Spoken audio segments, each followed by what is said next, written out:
ബംഗാൾ മുഖ്യമന്ത്രി മമതാ ബാനർജി ഒരു സന്ദർശനത്തിനായിട്ട് UK പോകുന്നു. അവിടെ ഒരു യൂണിവേഴ്സിറ്റിയിൽ ഒരു ചടങ്ങിൽ പങ്കെടുത്തപ്പോൾ ഒട്ടും പ്രതീക്ഷിക്കാത്ത ചില സംഭവവികാസങ്ങൾ ഉണ്ടായെന്ന് കേട്ടു. എന്തുകൊണ്ടോ ശൗരി കണ്ണുനീരണിഞ്ഞു, ധീരനായ ചന്താമര കണ്ണനുണ്ടോ കരഞ്ഞിട്ടുള്ളൂ എന്ന് നമ്മൾ കേട്ടിട്ടുണ്ടല്ലോ. അത് കണ്ണൻ്റെ കാര്യമാണ്, പൂതനയുടെ കാര്യമല്ല. അപ്പോൾ ഏതായാലും മമതാ ബാനർജി ഇപ്പോൾ UK പര്യടനം നടത്തിക്കൊണ്ടിരിക്കുകയാണ്. അപ്പോൾ ഇവിടുത്തെ വലിയ നേതാക്കന്മാർ നരേന്ദ്രമോദിയൊക്കെ ചെന്ന് കഴിഞ്ഞാൽ വലിയ സർവകലാശാലകളിലും വലിയ ഇന്ത്യൻ ഡയസ്പോറ എന്നുവെച്ചാൽ ഡയസ്പോറ എന്ന് ചിതറിപ്പോയവരാണല്ലോ, നമ്മുടെ രാജ്യത്ത് നിന്ന് ചിതറി മറ്റു രാജ്യത്ത് ജീവിക്കുന്ന ആളുകൾ. അവരെല്ലാം കൂടെ വന്ന് വലിയ സ്വീകരണമൊക്കെ കൊടുക്കും, അദ്ദേഹം അവിടെ പ്രസംഗിക്കും. അതുകൊണ്ട് രാഹുൽ ഗാന്ധി പോയാലും ഇങ്ങനെ യൂണിവേഴ്സിറ്റികളിലൊക്കെ പോയി പ്രസംഗിക്കാറുണ്ട്. അതെ. അപ്പോൾ അതുകൊണ്ട് മമതയും തീരുമാനിച്ചു, ഞാൻ അവിടെ ഒരു മീറ്റിംഗ് ഒക്കെ വിളിച്ചു ഒന്ന് ഷൈൻ ചെയ്യണം. ബംഗാൾ പത്രങ്ങളിലൊക്കെ ലണ്ടൻ മമതാ ബാനർജിയെ നെഞ്ചേറ്റി എന്നൊക്കെ പറഞ്ഞു വാർത്തയൊക്കെ വരണം എന്നൊക്കെ ആഗ്രഹിച്ചിട്ടാണ് നമ്മുടെ മമത അവിടെ പോയത്. അപ്പോൾ പരിപാടി ഇന്നലെ ഉണ്ടായിരുന്നത് ഓക്സ്ഫോർഡിലെ കെല്ലോഗ് യൂണിവേഴ്സിറ്റിയിലായിരുന്നു. യൂണിവേഴ്സിറ്റിയിൽ നടത്തിയ ചടങ്ങിൽ വിദ്യാർത്ഥികളുണ്ട്, പിന്നെ ബംഗാളികളൊക്കെ ആയിട്ടുള്ള ആളുകളൊക്കെ ഉണ്ട്. അവിടെ വന്നിട്ട് മമത പ്രസംഗിക്കാൻ തുടങ്ങി. അപ്പോൾ ഇതിനകത്ത് ഞാൻ പറയാൻ പോകുന്നത്, ഞാൻ ആ ചന്താമരക്കണ്ണൻ്റെ കാര്യം പറഞ്ഞില്ലേ, എന്തുകൊണ്ടോ പൂതന കരഞ്ഞുപോയി. പൂതന കരഞ്ഞു, മമത കരഞ്ഞു. എന്നിട്ട് പറഞ്ഞു, എന്നെ നിങ്ങൾ കൊല്ല് പറയത്തില്ലേ, നിങ്ങൾ എന്നെ ഇങ്ങനെ ഉപദ്രവിക്കുക, ഒറ്റയടിക്ക് വേണമെങ്കിൽ കൊന്നു കളഞ്ഞേക്കണമെന്ന് മറ്റേ സുരാജ് ഒരു സിനിമയെ പറയുന്നില്ലേ എന്ന് പറയുന്ന പോലെ എന്നെ അങ്ങ് കൊല്ല് എന്ന് മമതാ ബാനർജിക്ക് പറയേണ്ടി വന്നു. അപ്പോൾ ഈ സർവകലാശാലയിൽ ചടങ്ങ് നടക്കുന്നു. മമത അങ്ങ് പ്രസംഗിക്കുകയാണ്. ബംഗാൾ രാജ്യത്തിനല്ല ലോകത്തിന് തന്നെ മാതൃകാപരമായ സംസ്ഥാനമായി വികസിച്ചു കൊണ്ടിരിക്കുകയാണ്. രാജ്യത്തിൻ്റെ വിവിധ ഭാഗങ്ങളിൽ നിന്ന് മാത്രമല്ല, ലോകത്തിൻ്റെ പല ഭാഗങ്ങളിൽ നിന്നായി കോടിക്കണക്കിന് രൂപയുടെ നിക്ഷേപങ്ങളാണ് ബംഗാളിലേക്ക് വന്നുകൊണ്ടിരിക്കുന്നത് എന്നൊക്കെ പറഞ്ഞ് മമത അങ്ങോട്ട് കത്തിക്കയറി. അത് കഴിഞ്ഞപ്പോഴത്തേക്ക് ചോദ്യോത്തര സെഷൻ വന്നപ്പോഴത്തേക്ക് രജത് ബാനർജി, അദ്ദേഹം ലിവർപൂളിൽ താമസിക്കുന്ന അദ്ദേഹം ചോദിച്ചു, ഒരു കാര്യം ചെയ്യും, അങ്ങ് പറഞ്ഞല്ലോ CM ഒരുപാട് നിക്ഷേപങ്ങളൊക്കെ ബംഗാളിലേക്ക് വരുന്നുണ്ട്, ആരൊക്കെയാണ് ഈ കോടിക്കണക്കിന് രൂപ നിക്ഷേപിച്ചത് എന്ന് പറഞ്ഞു.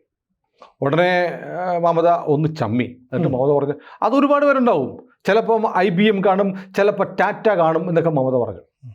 അതോടെ ആളുകൾ കൂവി എന്ന് പറഞ്ഞാൽ ആളുകൾക്കറിയാം ടാറ്റയുടെ മറ്റേ ചെറിയ വണ്ടിയില്ലേ, 1 ലക്ഷം രൂപയുടെ കാർ എന്ന് പറഞ്ഞാൽ നാനോയുടെ പ്ലാന്റ് ബംഗാളിലാണ് പ്ലാൻ ചെയ്തിരുന്നത്. 2008 അവിടുന്ന് ടാറ്റ ഈ പ്ലാന്റും പൊളിച്ചോണ്ട് ഓടി. അതെ, മനസ്സിലായില്ലേ?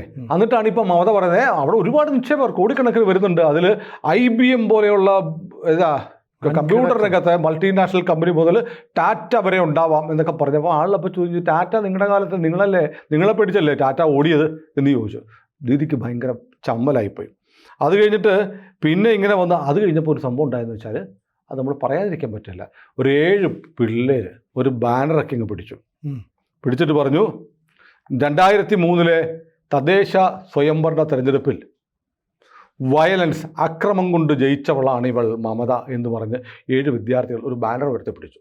അത് 7 പേരും SFIക്കാരാണ്. പറയാതെ SFIക്കാർ, അവിടെ ഇവിടുത്തെ ബംഗാളിലുള്ള SFIക്കാർ, ലണ്ടനിൽ പഠിക്കുന്നവർ വന്നിട്ട് ഒരു ബാനർ നോക്കി കാണിച്ചു. അതും ഭയങ്കര ക്ഷീണമായിപ്പോയി.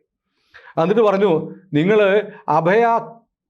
നിർഭയ കൊലക്കേസുണ്ടല്ലോ, നിർഭയ കൊലക്കേസ് പോലെ RG കാർ മെഡിക്കൽ കോളേജിലെ ഒരു വിദ്യാർത്ഥിനിയെ, PG വിദ്യാർത്ഥിനിയെ കൊലപ്പെടുത്തിയതിൻ്റെ ഉത്തരവാദി മമതാ ബാനർജിയാണെന്ന് പറഞ്ഞ് അവർ ആ യോഗത്തിൽ മുദ്രാവാക്യം വിളിച്ചു.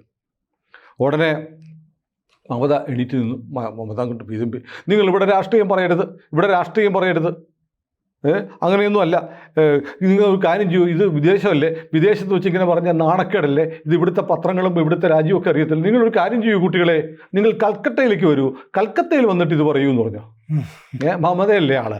ഉടനെ ഈ പിള്ളേരോട് വിളിച്ചു പറഞ്ഞു, കൽക്കത്തയ്ക്ക് വന്നാൽ ഞങ്ങളിപ്പോൾ നിങ്ങൾക്ക് നേരെ ചൂണ്ടുന്ന വിരലുകൾ നിങ്ങൾ ഒടിച്ചു കളയുമെന്ന് ഞങ്ങൾക്കറിയാം. ഇത് മുഴുവൻ ബ്രിട്ടീഷുകാരായിട്ടുള്ള ആളുകൾ ബ്രിട്ടീഷ് മാധ്യമങ്ങളൊക്കെ കണ്ടുകൊണ്ടിരിക്കുമ്പോഴാണ്. അപ്പം ബംഗാളികൾ മമതയെ എങ്ങനെ കാണുന്നു എന്നതിൻ്റെ ഒരു നഖചിത്രമാണ് അവിടെ കണ്ടത്. അത് UK ആയതുകൊണ്ട് ഈ പ്രതിഷേധിച്ചവർക്ക് ജീവനോടിരിക്കാൻ പറ്റി. ഇല്ലെങ്കിൽ ഒന്നെങ്കിൽ പോലീസ്, കൊൽക്കത്ത പോലീസ്, അല്ലെങ്കിലോ തൃണമൂലിൻ്റെ ഗുണ്ടകൾ വീട്ടിലേക്ക് വരും. അവിടെ BJPക്കാരെ, ഇവരെ തൃണമൂലിൻ്റെ നയങ്ങളെ എതിർക്കുന്ന BJPക്കാരെ ചെയ്യുന്ന എന്താ, കൊന്ന് മരങ്ങളിൽ കെട്ടിത്തൂക്കുകയാണ് ചെയ്തത് എന്ന് പറയുന്ന പോലെ ഈ പാവപ്പെട്ട SFIക്കാരെയും DYFIക്കാരെയും ദീപകുമാരെയൊക്കെ ഒരു പണ്ടേ കൊന്നു കളഞ്ഞു. അവരൊക്കെ ബാക്കിയുള്ളവരൊക്കെ ജീവൻ നിലനിർത്താൻ വേണ്ടി ഓടി BJP ആയി. അപ്പോൾ ഈ SFIക്കാരെ അതിഭീകരമായി ഇവർ ആക്രമിച്ച ഒരു ചരിത്രം SFIക്ക് അറിയാം. അതുകൊണ്ടാണ് ഈ കുട്ടികൾ പറഞ്ഞത്, ഞങ്ങൾ അവിടെ വന്ന് പറഞ്ഞാൽ നിങ്ങൾ ഞങ്ങളുടെ വിരലുകൾ ഒടിച്ചു കളയുമല്ലോ. ഉടനെയാണ് മമത അങ്ങനെ എണീറ്റ് നിന്നിട്ട് അവസാനത്തെ നമ്പർ ഇട്ട്, നിങ്ങൾക്ക് എന്നെ കൊല്ലണമെങ്കിൽ കൊല്ലൂ എൻ്റെ കൊല്ലൂ വരൂ എന്ന് പറഞ്ഞ് ഒരു നാടകം, സഹതാപ നാടകം. അങ്ങനെ എന്നിട്ട് മമത എന്ത് ചെയ്തറിയോ, ഒരു ഫോട്ടോ എടുത്ത് കാണിച്ചു. 1990 CPM മമതാ ബാനർജിയെ സൃഷ്ടിച്ചത് CPMകാരാണ്. മമതയെ കോൺഗ്രസിൽ നിന്ന് വിട്ട് തൃണമൂൽ കോൺഗ്രസ് എന്ന് പറയുന്ന ഒരു പാർട്ടി, യൂത്ത് കോൺഗ്രസിൻ്റെ നേതാവായിരുന്ന മമതാ ബാനർജി ഉണ്ടാക്കി. അങ്ങനെ മമത ആ പ്രസ്ഥാനം പടുത്തുയർത്തിക്കൊണ്ടിരിക്കുന്ന സമയത്ത് ഇവരെ കാണുന്നിടത്തൊക്കെ ഒക്കെ വെച്ചിട്ട് ആരടിക്കുമായിരുന്നു? CPMകാരടിക്കുമായിരുന്നു. തെരുവിലൂടെ വലിച്ചഴിച്ചിട്ടുണ്ട്, അവരുടെ സാരി വലിച്ചു കീറിയിട്ടുണ്ട്, അവരുടെ കൈ തല്ലി ഒടിച്ചിട്ടുണ്ട്. അങ്ങനെ 1990 CPM അക്രമത്തിൽ തൻ്റെ ഒടിഞ്ഞ കൈയുമായി നിൽക്കുന്ന ബാൻഡേജ് ഇട്ട ഒരു ഫോട്ടോ ഉടനെ ബാഗ് തുറന്ന് മമത എടുത്ത് പൊക്കി കാണിച്ചു. നിങ്ങൾ എന്നോട് ചെയ്തത് ഇങ്ങനെയാണ്, മാത്രമല്ല വിദേശ മണ്ണിൽ വെച്ച് നിങ്ങൾ എന്നോട്, ബംഗാളിൻ്റെ പുത്രിയായ എന്നോട് മോശമായി പെരുമാറുകയാണ് എന്ന് തുടങ്ങിയ നമ്പറുകളൊക്കെ മമത കിട്ടും. ഏതായാലും പിന്നെ പറഞ്ഞു, അതിനിടയ്ക്ക് വേറെ മുദ്രാവാക്യങ്ങളൊക്കെ പറഞ്ഞു. നിങ്ങൾ ആളുകൾ മുദ്രാവാക്യം വിളിക്കാൻ തുടങ്ങി, അവിടെ ഹിന്ദുക്കൾക്ക് ജീവിക്കാൻ നിവർത്തിയില്ല, ഹിന്ദുക്കളെ കൊല്ലുകയാണ്, ഹിന്ദു വിരുദ്ധയാണ് മമത എന്നൊക്കെ പറഞ്ഞ മുദ്രാവാക്യമൊക്കെ വിളിച്ച് അങ്ങനെ മമതാ ബാനർജിയുടെ ആ പരിപാടി ആകെ അലങ്കോലമായി. അവസാനം ഓക്സ്ഫോർഡ് ലെ കല്ലോഗ് യൂണിവേഴ്സിറ്റിക്കാർക്ക് പോലീസിനെ വിളിക്കേണ്ടി വന്നു. ഇതാണ് മമതാ ബാനർജി, മമതയുടെ ചരിത്രത്തിലെ ഏറ്റവും വലിയ അപമാനമാണ് ഇന്നലെ ലണ്ടനിൽ നേരിട്ടത്. അപ്പോൾ നമ്മൾ ആലോചിക്കണം, ഇപ്പോൾ ഈ ഇന്ത്യയിലെ ഒരു മൃഗീയമായ ഭരണം പോലീസിനെ ഉപയോഗിച്ചിട്ട്, ഗുണ്ടകളെ ഉപയോഗിച്ച് നടത്തിക്കൊണ്ടിരിക്കുന്ന മമതാ ബാനർജിക്ക് ആ പ്രിവിലേജുകളൊന്നും ഒരു വിദേശ രാജ്യത്ത് കിട്ടത്തില്ല. അവിടെയുള്ള കൊൽക്കത്തക്കാർക്ക്, ബംഗാളികൾക്ക് അവരുടെ വികാരം പ്രകടിപ്പിക്കാം. വിദേശ മണ്ണിലായതുകൊണ്ട് മമതയ്ക്ക് എന്ത് ചെയ്യാൻ പറ്റും?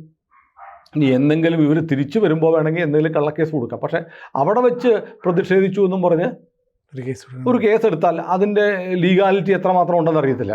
കാരണം അവിടെ ക്രൈമായിട്ട് തോന്നണ്ടേ, അത് തെളിവ് അവിടെയാണല്ലോ, സംഭവം നടക്കുന്ന അവിടെയാണ്, ജൂറിസ്ഡിക്ഷൻ അവിടെയാണ്. അതുകൊണ്ട് അത് ഒരു നിയമപരമായും വലിയ സാധ്യതയൊന്നുമില്ല. ഏതായാലും മമതാ ബാനർജിയെ സംബന്ധിച്ച് അനുദിനം മമതയുടെ നില പരുങ്ങലിലാവുകയാണ് എന്നതിൻ്റെ ഒരു സൂചനയാണ്. വിദേശത്ത് ചരിത്രത്തിലാദ്യമായി മമതയുടെ ഭരണകാലത്ത് ഒരു പ്രതിഷേധം, വലിയ തോതിൽ പ്രതിഷേധമുണ്ടാവുകയും മമതയ്ക്ക് വിതുമ്പുകയും ചെയ്യേണ്ടി വന്ന അവസ്ഥയുണ്ടായി. മാത്രമല്ല, നിങ്ങൾ എന്നെ അങ്ങ് കൊല്ല് എന്ന് വരെ പറയേണ്ട സാഹചര്യം മമതാ ബാനർജിക്കുണ്ടായിരിക്കുന്നു. മമത ഇപ്പോൾ ചെയ്യുന്നത് എന്താണ്? മമത ഇപ്പോൾ ഇലക്ഷൻ വരാൻ പോകുന്നേ ഉള്ളൂ 2026. അതിനു മുമ്പ് തന്നെ മമത ഇലക്ഷൻ കമ്മീഷനെതിരെ BJPക്കെതിരെ ആക്ഷേപങ്ങൾ ഉന്നയിക്കുകയാണ്. കാരണം മമത പറയുന്ന വോട്ടർ പട്ടികയിൽ മുഴുവൻ തൊട്ടടുത്ത ആസാമിൽ നിന്നും ജാർഖണ്ഡിൽ നിന്നും ഛത്തീസ്ഗഡിൽ നിന്നും അങ്ങനെ ചുറ്റുപാടുമുള്ള ബംഗാളിനെ ചുറ്റിപ്പറ്റിയുള്ള അല്ലെങ്കിൽ BJP ഭരിക്കുന്ന സംസ്ഥാനങ്ങളുടെയൊക്കെ പേര് പറഞ്ഞ് അവിടെ നിന്നൊക്കെയുള്ള ആളുകളെ വോട്ടർ പട്ടികയിൽ ചേർക്കുകയാണ് എന്നുള്ള നിലവിളി മമത തുടങ്ങിയിട്ട് കുറച്ച് ദിവസമായി. ഇവിടെ ബംഗാൾ തന്നെ അട്ടിമറിക്കുമേ ഈ വോട്ടർ പട്ടികയിൽ മുഴുവൻ BJPക്കാർ വേറെ ആളുകളെ, വേറെ സംസ്ഥാനങ്ങളിലുള്ള ആളുകളെ ചേർത്തുകൊണ്ടിരിക്കുന്നു. ഇപ്പോഴേ തിരഞ്ഞെടുപ്പ് പ്രഖ്യാപനമായിട്ടില്ല, സ്ഥാനാർത്ഥികളെ തീരുമാനിച്ചിട്ടില്ല, തെരഞ്ഞെടുപ്പ് 2026 വരുമെന്നേ ആയിട്ടുള്ളൂ. അപ്പോഴേ മമതാ ബാനർജി നിലവിളിക്കാൻ തുടങ്ങിയിട്ടുണ്ട്. പക്ഷേ ഈ മമതയുടെ ഇത്രയും കാലത്തെ, നേരത്തെ ഞാൻ പറഞ്ഞതുപോലെ ഇത്രയും കാലത്തെ ഭരണത്തിനിടയ്ക്ക് ഒരിക്കൽ പോലും മമതയ്ക്ക് ഈ പറയുന്നത് പോലെ ഒരു വിദേശ മണ്ണിൽ മമതയ്ക്കൊരു അപമാനം ഉണ്ടായിട്ടില്ല, ഇന്ത്യൻ മണ്ണിലും ഉണ്ടായിട്ടില്ല. ഒരിടത്തും പോയിട്ട് ഇത്ര വലിയ ജനകീയ പ്രതിഷേധം മമതാ ബാനർജിക്കെതിരെ ഉണ്ടായിട്ടില്ല. മമതാ ബാനർജിക്കെതിരെ ഉണ്ടായിരിക്കുന്ന ഈ പ്രതിഷേധം ഒരു ടെസ്റ്റ് ഡോസ്, ഒരു ലിറ്റ്മസ് ടെസ്റ്റായിട്ട് കണ്ടാൽ ബംഗാളിൽ മമതയുടെ രാഷ്ട്രീയ വീഴ്ച തുടങ്ങുകയാണ് എന്ന് തോന്നുന്നു. അതിന് കാരണം ഇത്രയും വർഷം അടുപ്പിച്ച് ഭരിച്ചപ്പോൾ ഉണ്ടായ തുടർഭരണത്തിൻ്റെ പ്രശ്നങ്ങൾ, അഴിമതി, പിന്നെ ഈ പോലീസിൻ്റെ തേർവാഴ്ച, RG കാർ മെഡിക്കൽ ആശുപത്രിയിലെ PG ഡോക്ടറുടെ കൊലപാതകം ഉണ്ടാക്കിയിട്ടുള്ള ഒരു നെഗറ്റീവ് ഇമ്പാക്റ്റ്, ഇത്തരം കാര്യങ്ങളെല്ലാം ചേർന്ന് മമതാ ബാനർജിയുടെ നില പരുങ്ങലിലാണ് എന്ന് സൂചിപ്പിക്കുന്ന ഒരു ക്ലാസിക് ഉദാഹരണമാണ് ഇന്നലെ കേംബ്രിഡ്ജ് ഓക്സ്ഫോർഡ് ക്യാമ്പസിലെ കെല്ലോക്ക് യൂണിവേഴ്സിറ്റിയിൽ നടന്നത്. അപ്പോൾ ഇത്രയും നാൾ ഇവിടെ വലിയ റോളൊക്കെ കാണിച്ചു, അപ്പം വിദേശത്ത് ചെന്നാലും എനിക്ക് വലിയ സ്വീകാര്യത കിട്ടുമെന്ന് പ്രതീക്ഷിച്ചു. അതാണ് മൊത്തം തകടം. അതെ, അത് ഓപ്പറേറ്റ് മമത തന്നെ സംഘടിപ്പിച്ചാണ്. ഇപ്പോൾ ഓക്സ്ഫോർഡിലെ കൊല്ലോക്ക് കോളേജാണ് കേട്ടോ, കൊല്ലോക്ക് യൂണിവേഴ്സിറ്റിയിലെ കൊല്ലോക്ക് കോളേജിൽ ഈ പരിപാടി സംഘടിപ്പിച്ച മമതയുടെ ആവശ്യപ്രകാരം സംഘടിപ്പിച്ചതാണ്. കാരണം ഒരു മാത്രമല്ല, ഇവർ ആ പ്രതിഷേധിച്ചവർ പറഞ്ഞു, ഇല്ലെങ്കിൽ ഞങ്ങൾ ഇത് ചെയ്തില്ലെങ്കിൽ എന്താണെന്നറിയോ, മമത ഇവിടെ വന്ന് പ്രസംഗിക്കുന്ന കാര്യങ്ങൾ മാത്രം പത്രങ്ങളിലെ ഹെഡ്ലൈൻ ആകുമായിരുന്നു. ബംഗാളിൽ ഇവർ നടത്തിക്കൊണ്ടിരിക്കുന്ന ഏറ്റവും വലിയ ജനാധിപത്യ വിരുദ്ധമായ കാര്യങ്ങളൊന്നും ബ്രിട്ടീഷുകാർ അറിയത്തില്ല. എല്ലാവരും അറിയണം. അവർ മമത ഈ പറയുന്ന ഒരു വെള്ള സാരിയും ചുറ്റി ഇവിടെ വന്ന് വിശുദ്ധ മാലാഖയെ പോലെ മറ്റൊരു മദർ തെരേസയെ പോലെ നിൽക്കുന്ന മമത യഥാർത്ഥത്തിൽ ഒരു മറുതയാണ്. അവർ രാജ്യത്തെ എല്ലാ ജനാധിപത്യ സംവിധാനങ്ങളെയും അട്ടിമറിക്കുന്ന ഒരു ഭരണാധികാരിയാണ്. അവരുടെ നാട്ടിൽ ഒരു വികസനവും ഇല്ല, ഉള്ള ആളുകൾ വരെ ജീവനം കൊണ്ട് ഓടിപ്പോവുകയാണെന്ന് ബ്രിട്ടീഷുകാരോട് അറിയണം. അപ്പോൾ എന്തായാലും മാധ്യമങ്ങൾ മുഴുവൻ കണ്ടു. അതിൻ്റെ വാർത്ത കൂടെ വരില്ല. അല്ല, മമതാ ബാനർജിയുടെ ഗീർവാണങ്ങൾ മാത്രമല്ല, അതിനു വേണ്ടിയിട്ടാണ് ഞങ്ങളിത് ചെയ്തതെന്ന് അവിടെ കൂടിയ ഇന്ത്യൻ വംശജരായ ബംഗാളികളാണ് ഈ പങ്കെടുത്തത്.